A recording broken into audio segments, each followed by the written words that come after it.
The only thing that's left is those little seeds that drop off the everything bagel all the time. There should be a better technology to hold all those seeds together on it. Are they sprouting in your carpet? No, Oh, they're all on my plate, like the little, okay. like little rat droppings when you have rats at home. Hypothetically speaking. Balaji, have you become a whiskey drinker now that you're the rat metaphor? That's good to know, because I'm not super familiar with the rat droppings, but you know. Yeah, I'm muting Brian and Balaji immediately. City people problems. First world problems. To Steve's question, it's technically bourbon, yes, Balaji? I'm actually don't drink at all that much. No. I've never had a glass of alcohol by myself ever in my life. But are we seeing the new Tennessee View? Yeah, this Very is. nice. There's always a couple of trucks that are hanging out of the background, and people are like, "Do you drive a truck?" I'm like, "No, I'm still a California person at heart, so I still drive an An electric blind. That's super cool. That is super cool. Jealous. That's digital transformation. All right, I'm reining this in. Okay, welcome everybody to the Center for the Transformation of Work community call. Any new faces in the crowd that want to introduce themselves, let us know where they're from, and you can put your information in the chat room as well. Anybody new out there? Sure, I'm new. Yeah, I think. Go ahead, Amy. Jump in, Amy. Well, thanks to Ray Wolfe over here. I'm popping into this call. Ray and I work together. We talk about really interesting things about work together. And so just had an opportunity to pop in today and just learn a little bit more about what you're all about. So excited to be here. Thanks. Go ahead, Ray.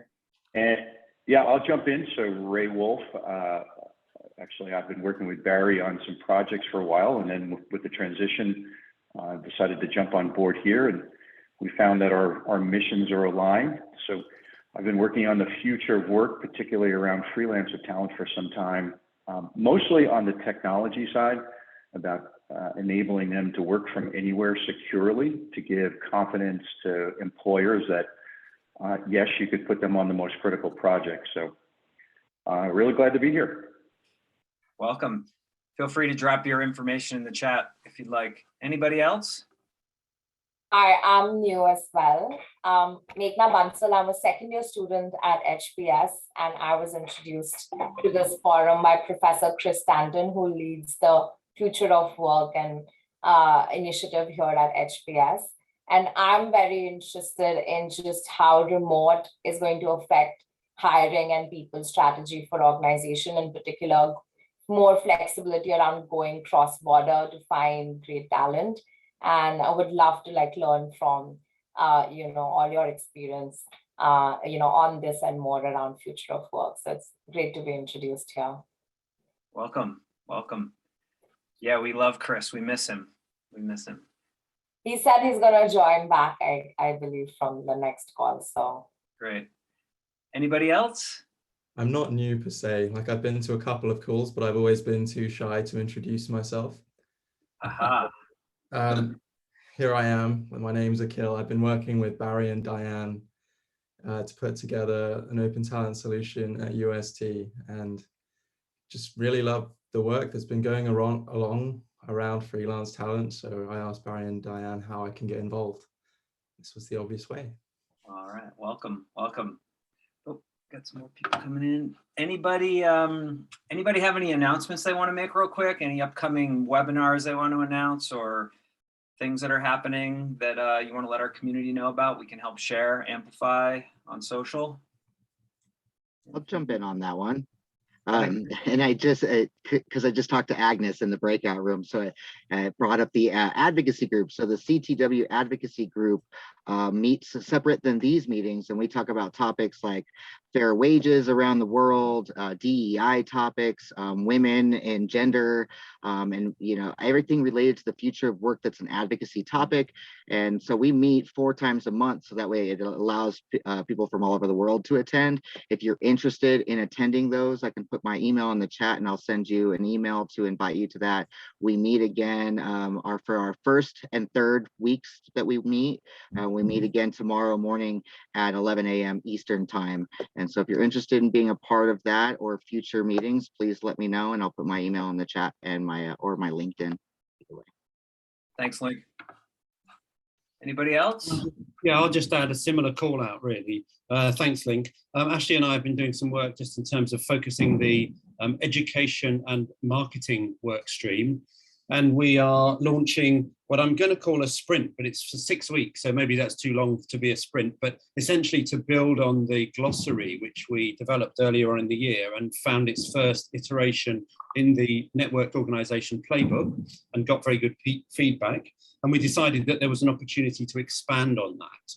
And so there is a small group of people who are already signed up. If anybody else would like to participate in that, please drop me a line. We're going to have a weekly meeting for the next 6 weeks. It's on a Monday. It's early in the US, late in the evening here in India, middle of the day in Europe. And apologies if you can hear noises going on behind me. We're celebrating the Indian festival, the Hindu festival of Diwali today. And there are firecrackers literally going off in the compound next to me. So my apologies for that noise. I'll go on mute in a minute. But anybody that's interested in helping us expand that glossary, the idea is that we can essentially establish a, the industry standard on the language which we use to describe the various things that we're involved in. So I'll put my email in there. If anybody wants to join in for the next 6 weeks, you'd be very welcome. Thanks, Mark. Anybody else? All right, well, we'll get on with the show. I'm excited to welcome Agnieszka Porebska, VP of Talent Relations at Talent Alpha, to talk about their new report. It's called the A3 Revolution. And I will hand the screen and mic over to her. Oh, you're on mute.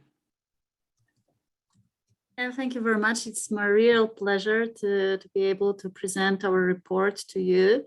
I will make things easier for you. You can call me Agnes, which is much more easier than trying to tell my real name, which is Agnieszka. Yeah, it's my real pleasure, especially that in this group, I can see at least 3 people who contributed to my report, but much more that I spoke to. We created it, I can say, together. So I hope that that Barry, Diane, and I can see John, but he also contributed to our report.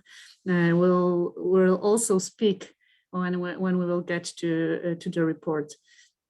So as said, the report is called A3 Revolution. A work revolution, and I have a presentation for you, but before I start, I will just put the link to everybody so you could download the report for you. So let me start. Should I share my screen and start the presentation?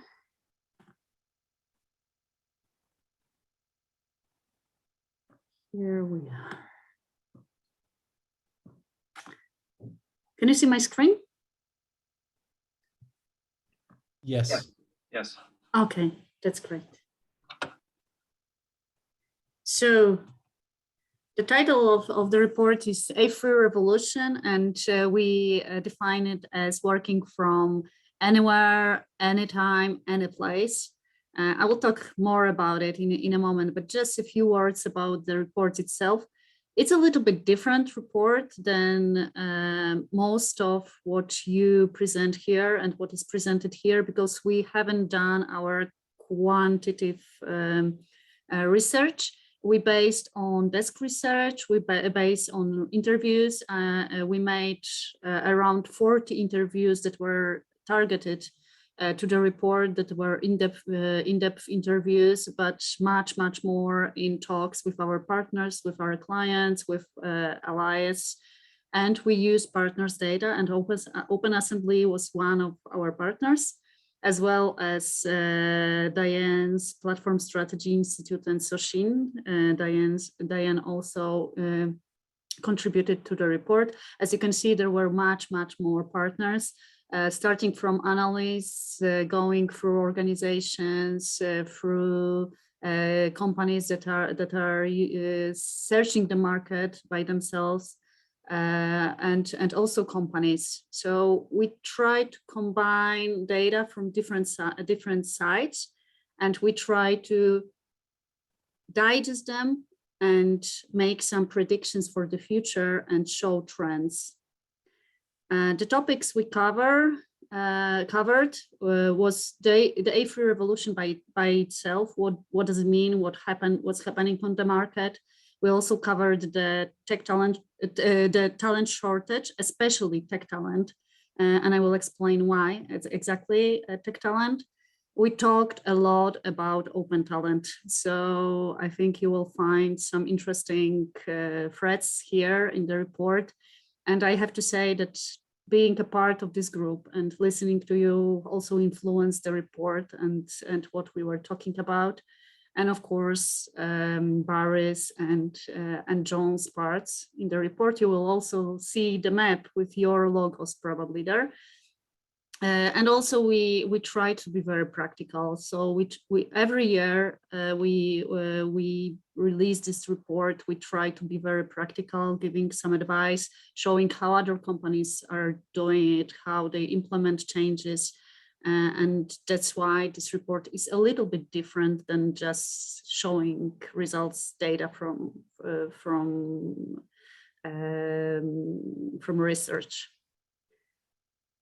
If you have any question, please do not hesitate to interrupt me. I will just follow, but if you have anything, just ask. Regarding the A3 revolution, some of you know the acronym from even years 70s, where Martini started to advertise their anytime, any place, anywhere slogan, and it was all about their drink. But then the market started using it in different meanings, like martini bankers, martini managers. It meant a lot. Some of you can recall the monkey songs about any place, anytime, any place, anywhere. And during COVID, this acronym started to be used also to explain the new way people started to work. So we described it a little bit deeper. So anytime, it's self-explanatory. So people at the moment would like to work very in a flexible models, in agile frameworks, in different time zones. That's what people expect. Anyplace, it's about what we do here. So attracting and engaging workforce from different sources, from different way of engaging them and cooperating with them. And is it a B2B specialist or outsourcer or a platform specialist? It doesn't make really difference if I find the right skills at the right time. And anywhere means anything that happened during COVID. So so the work from office, from home, now hybrid, work from any place in the world, and providing services basically from anywhere. That means from any place in the same country, so maybe second or third tiers locations, but also from other countries in the region, and offshoring of different kinds. And as I said, we did quite extensive research, maybe better to say it, many interviews with people dealing with talent from different companies, working on different positions. And basically, we had some feelings about how the market has changed, but we were trying to set some hypotheses, and then we talked a lot with people. So we spent really hundreds of hours talking to them and asking how do they see the market, what has changed, and how it's different from what happened before. So there were some really interesting insights. Like some of them were pretty obvious, like remote working didn't impact the productivity, but innovation is an issue. Some were more in depth, like, okay, remote working seems like be very productive, but what about learning? So juniors have no way how to learn new things.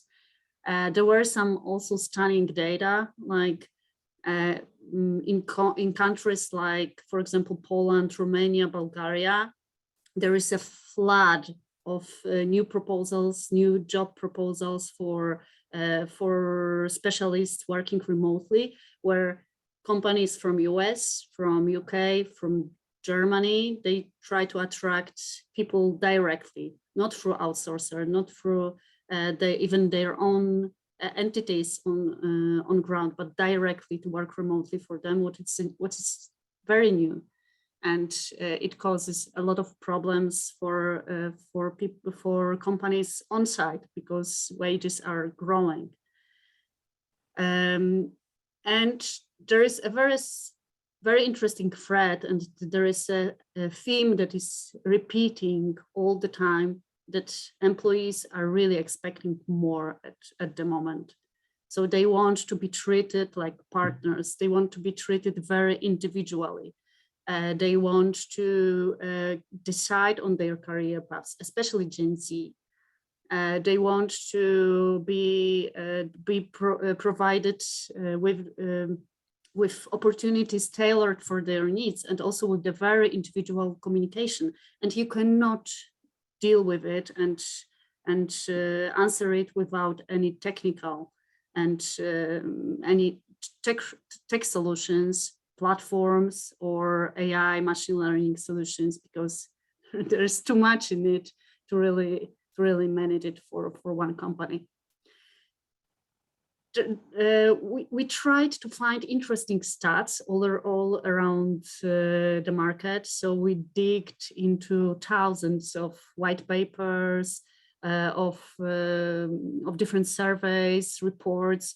So yes, we used them in our report, but also we tried to explain them and give some thoughts. What does it mean? So of course, flexible hours seems like will stay for longer with us, because people are more productive and they feel they can have more with flexible hours. Also, companies that are implementing flexible hours are seeing much more much better outcomes. Of course, flexibility is impacting diversity and inclusion positively, for example, for young workers or mothers just after the break, or even all the elderly workers, or with some kind of health problems. Flexibility and having possibility to choose time, for sure, it's a natural choice.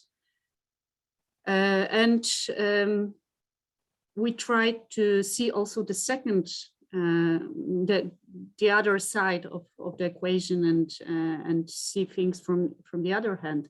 We digged into also some research that was about productivity and productivity drop in these cases where people were overloaded and they work too much. People tend to work too much when they are on. And we checked out also some stats connected with this. So Gallup found that 43% of workers experience daily stress, and they feel overloaded last year. We also found some research about being watched all the time. So some companies are trying to control the workers by watching them all the time and just implementing some strict rules about checking if they are working all the time. And it occurred. It was a drop in productivity at the end.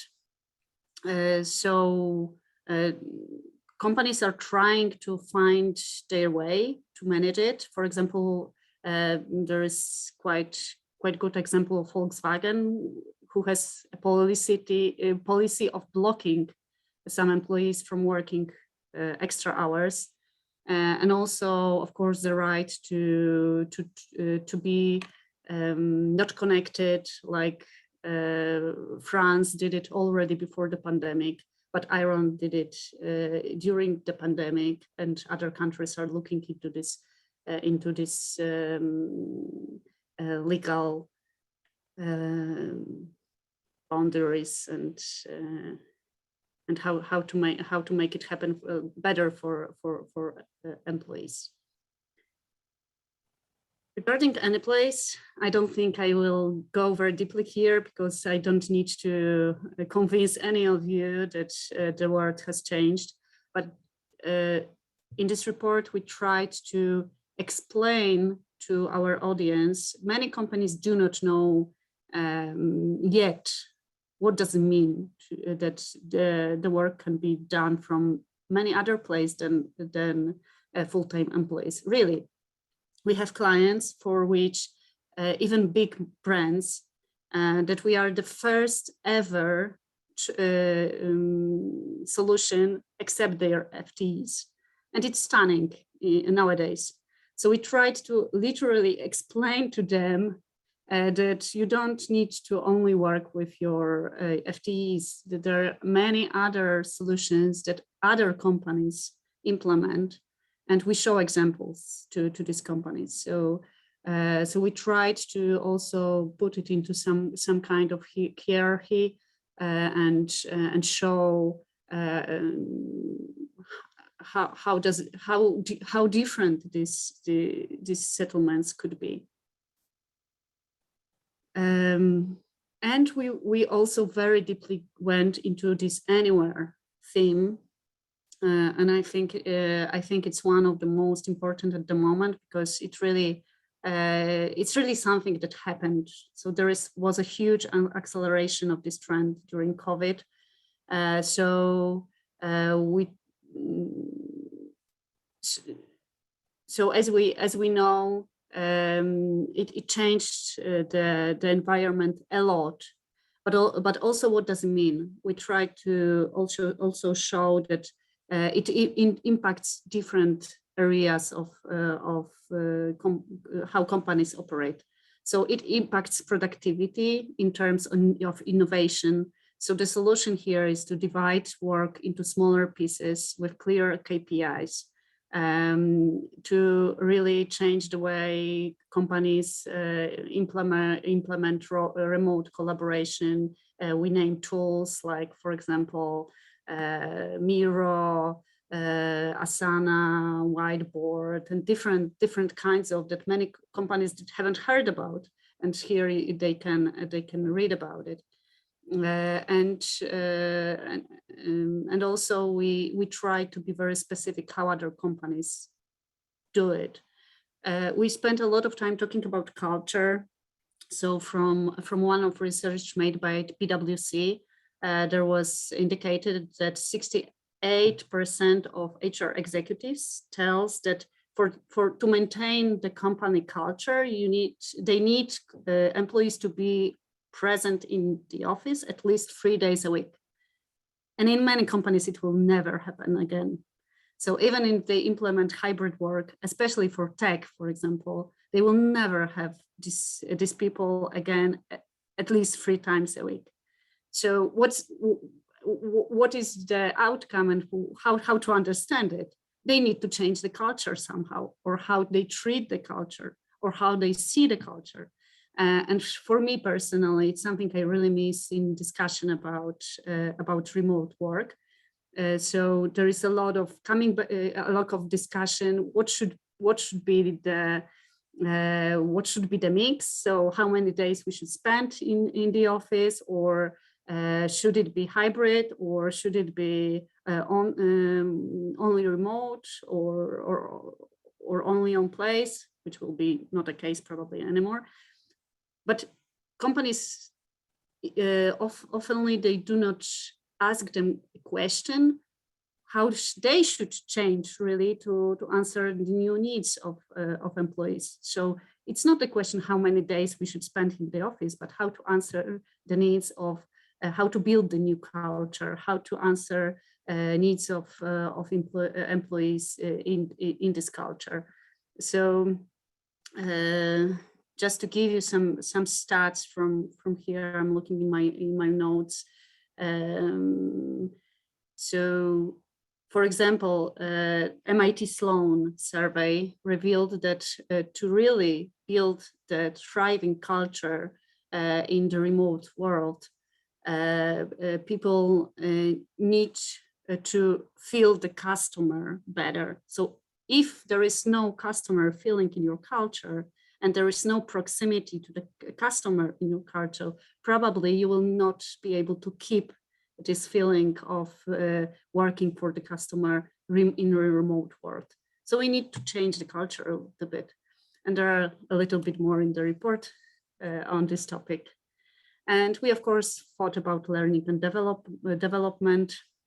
So obvious question, how to teach these juniors or people starting the job in your company. So for example, the solution, the Batman and Robin solution is one of them. So pairing people, and it's the solution that was presented to us by one of the companies. So you can pair remote people in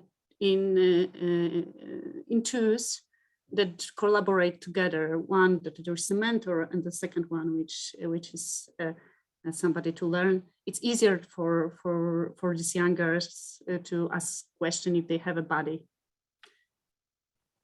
We spoke a lot about skill gap. So Everest provided us with a lot of data here, especially about tech talent gap, and why we really focus on that.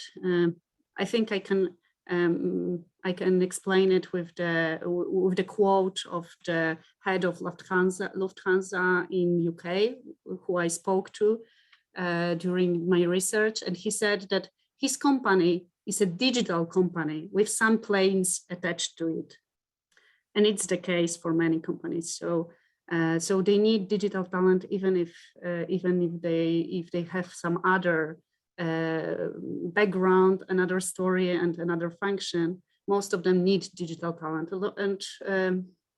and of course this is just an example that the skill gap is growing in digital world, but also in some other worlds. But we use this example to show what's going on the market.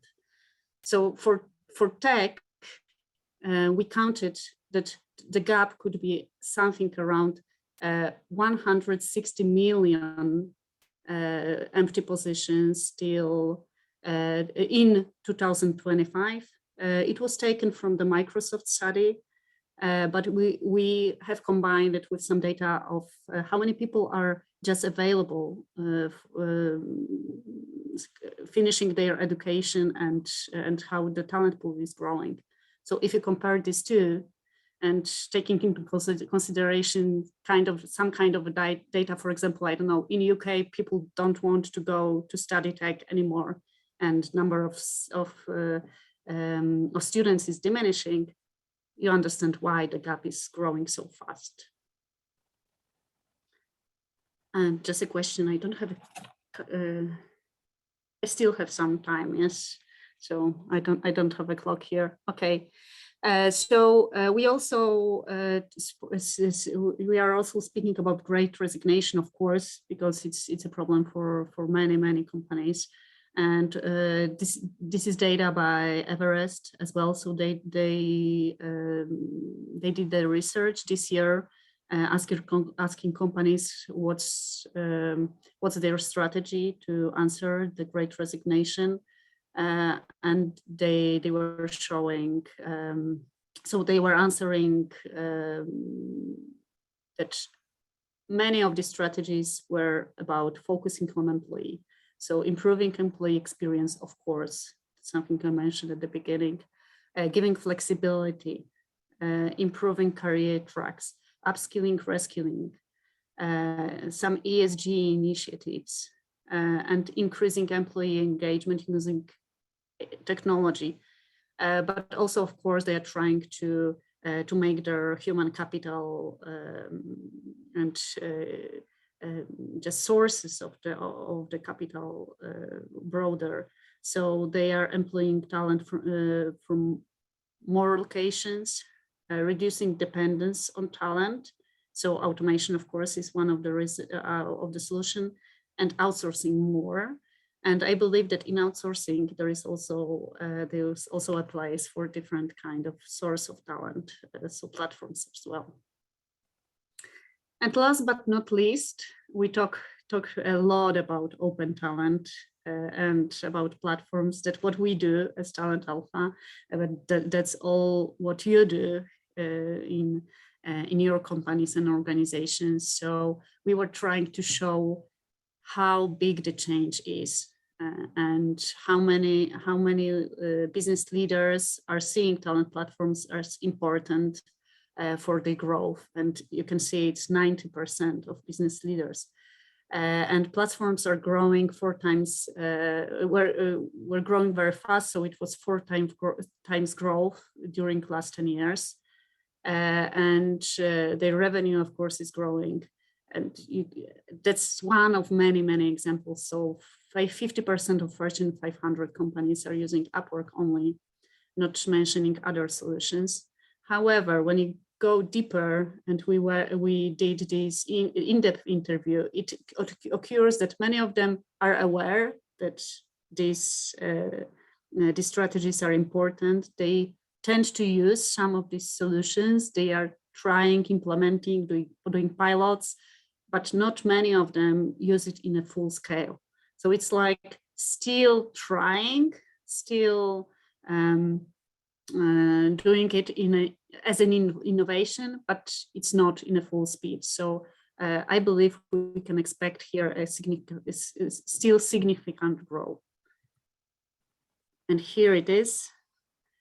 So really thanks for Open Assembly to share their map with us. It's a part of the report, so you can check out if you are there. If you are not there, it's good to go directly to the place it's stored and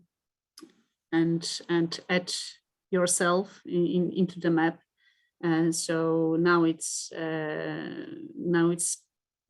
published in our report also, and download more than 1,100 times. By our audience. That's what we do as Talent Alpha. So we used the article by James Carrier, general partner of NFX. It's a seed stage venture firm from San Francisco, and they were so nice to let us reprint their article about enterprise gateway marketplaces. So it's another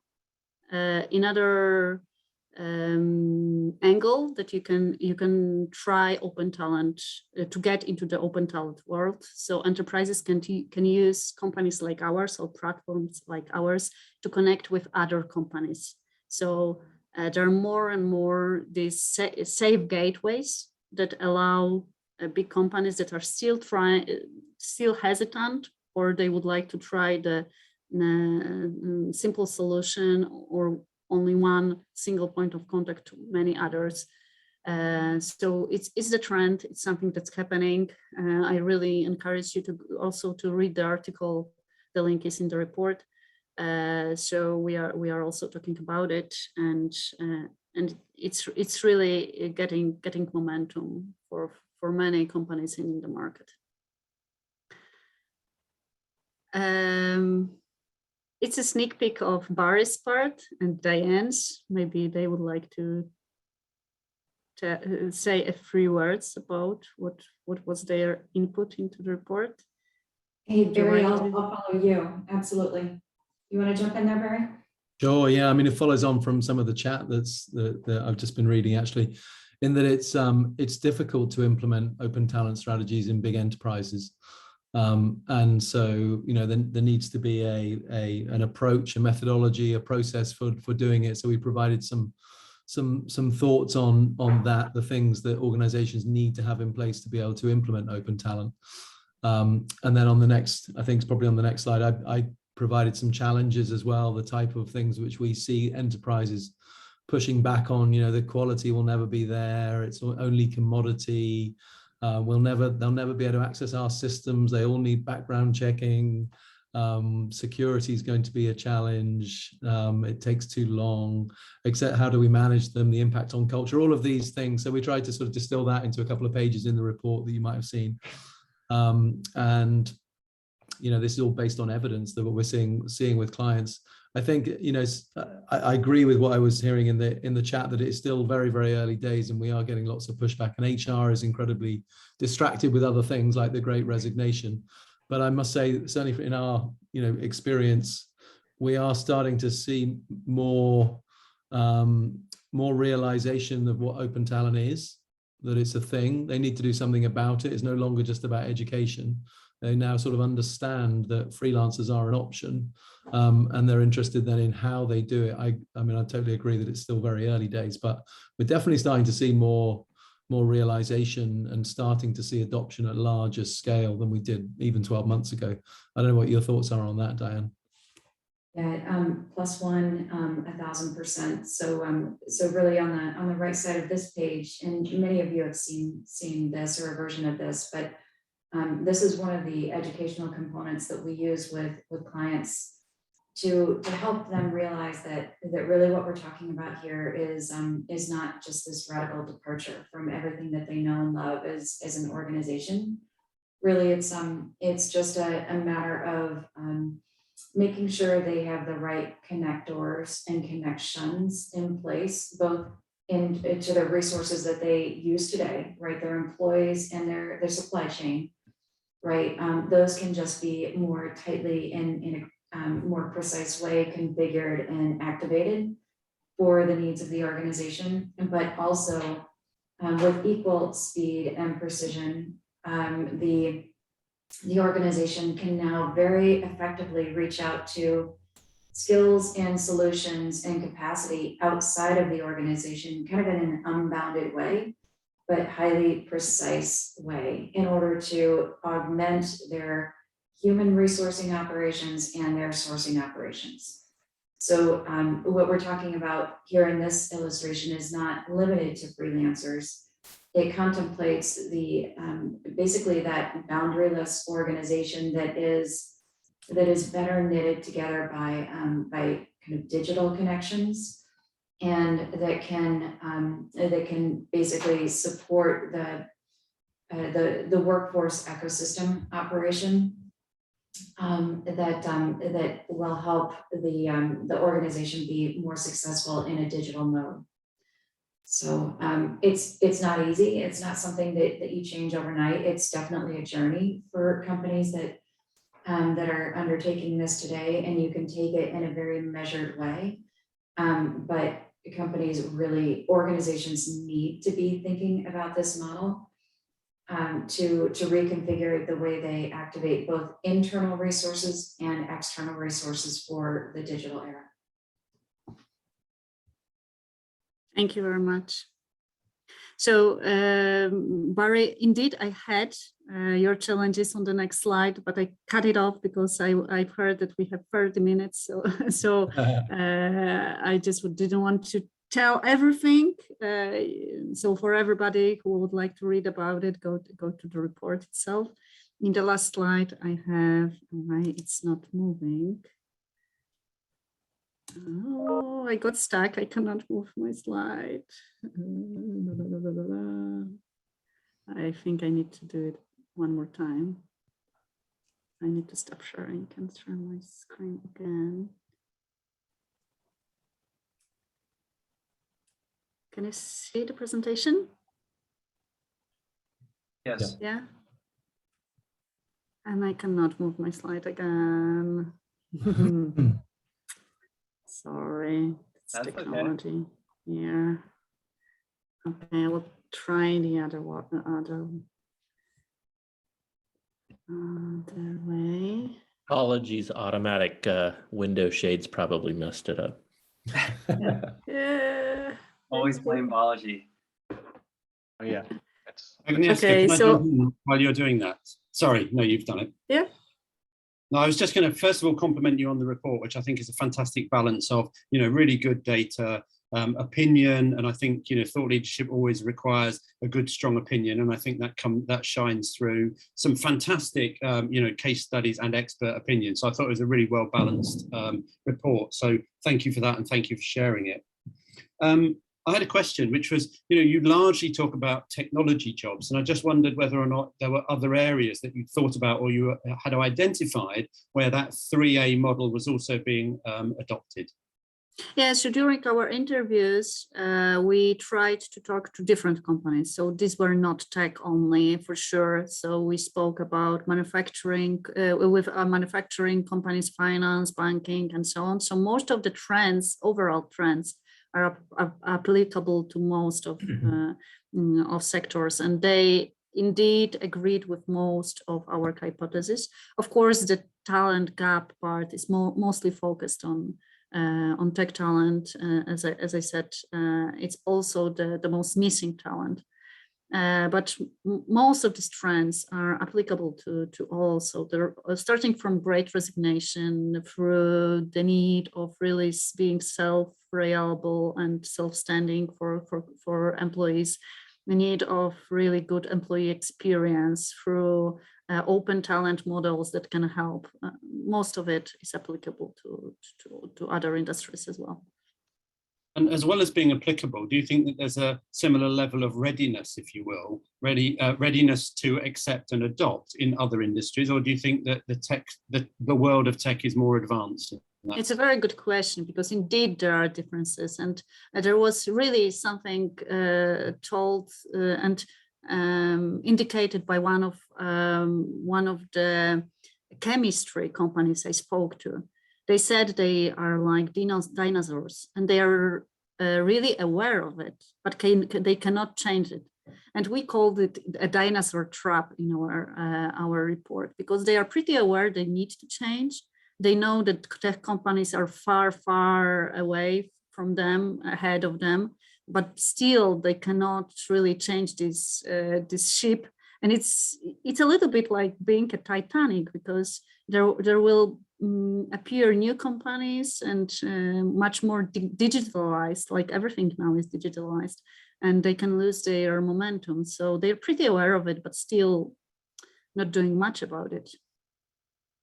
Mark, I'd say my experience with, or certainly what I can talk from what I'm seeing is marketing departments being pretty heavy users for fairly obvious reasons, lots of social media usage. And latterly seen quite a lot in customer services. So Diane and I are working on something at the moment, which is all about customer service. Can we start to use people on a hourly basis, because we have a peak on a Monday and Wednesday and Thursday lunchtimes?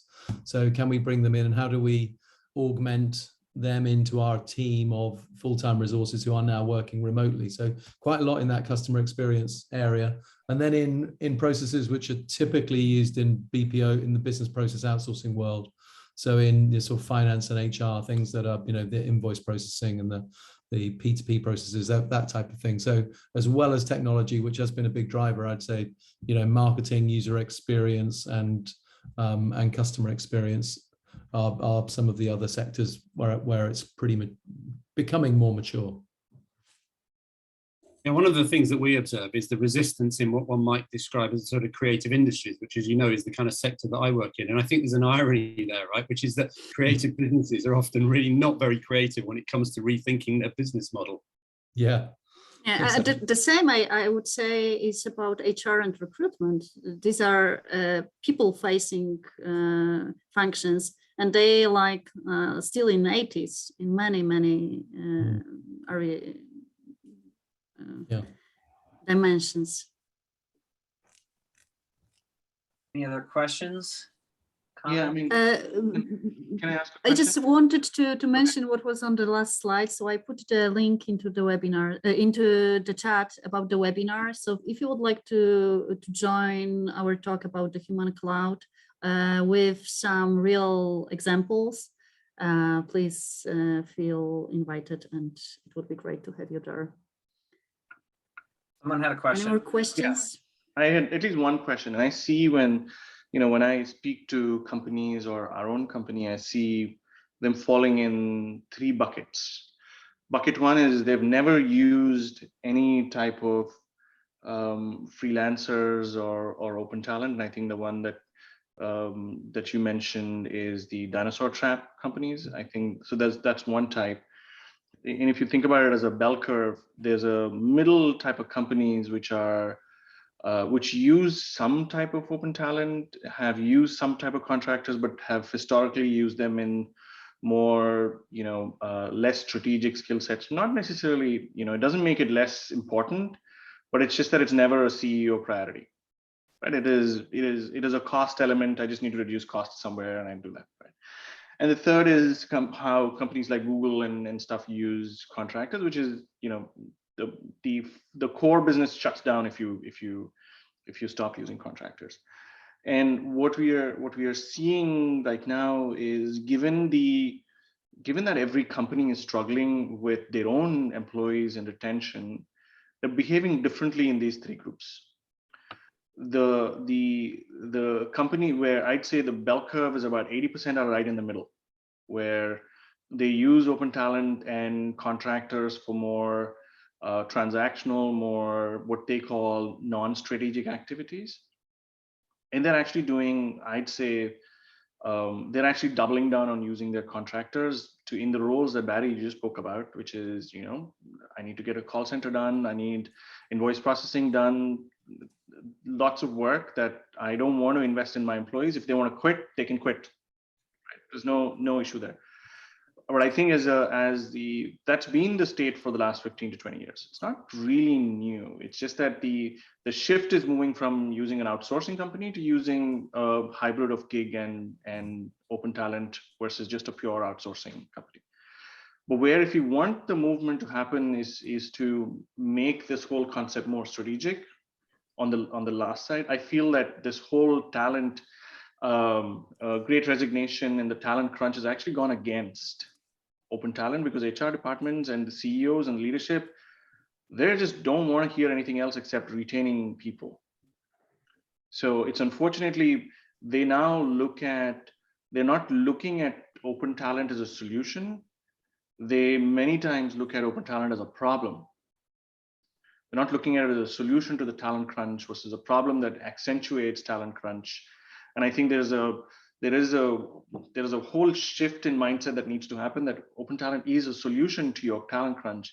And I haven't seen any real data that shows that people are leaving employment to become full-time freelancers. To convince the leadership that this is a talent pool that is leaving employment, and if you want to have the true ecosystem, you need to have it there. I just feel that there is something in terms of that mindset shift that we need to communicate with data that I haven't really seen. And I'd love to see if any of you have seen any data around how many people. Yeah, there's a lot of data about it, so I can share it to some of them. I think anecdotally, you can point to people who have been affected by the pandemic that have chosen to work independently, and I know MBO Partners and a lot of other organizations have put out data to that effect. But I think you can also look at kind of real quantitative things like the increase in small business applications or EIN sourcing, which has gone up tremendously over the last couple of years for people starting to open their own solo practices or acting as independent contractors. You are 100% right though, Balaji, in that a lot of organizations just simply struggle to even wrap their minds around the concept of open talent as anything other than something that happens off the side of people's desk in an uncompliant manner. So those are two really significant changes, I think, and it certainly is a challenge to educate people, specifically in HR, who have, in my opinion, have always had a historically fixed mindset on what they feel their remit is, which is primarily, focusing on the needs of their full-time employees and not the people who, are working in an outsourced capacity, which could be as much as 60 to 70% of the company. Yeah. I think I was also slightly disappointed again that in your list of chart where you say what are companies doing to compensate for all of this, the only time where there's like one line at the bottom saying outsourcers. There's no nuance to that. I mean, there's no real data coming out saying this is the nuanced way in which people are moving. Outsourcing is they're moving to a different employer that doesn't communicate impact on open talent. That's true. Lift and shift. Yeah. All right, we're at the top of the hour. Always, our calls always end with a bang. Agnes, thank you so much for taking the time and preparing that presentation. Thanks, everybody. Have a great day. We've got a great call coming in 2 weeks with Karen from HBS, on mental health and freelancers. That's going to be great. And if you ever need anything from me, please reach out. Anything you want to share with the community, I'm happy to amplify the message for you. So just drop me a line. Thanks again and have a great day. Thank you for Good job, listening. Brandon. Bye. Thank you. Thanks, Agnes. Thanks, Brandon.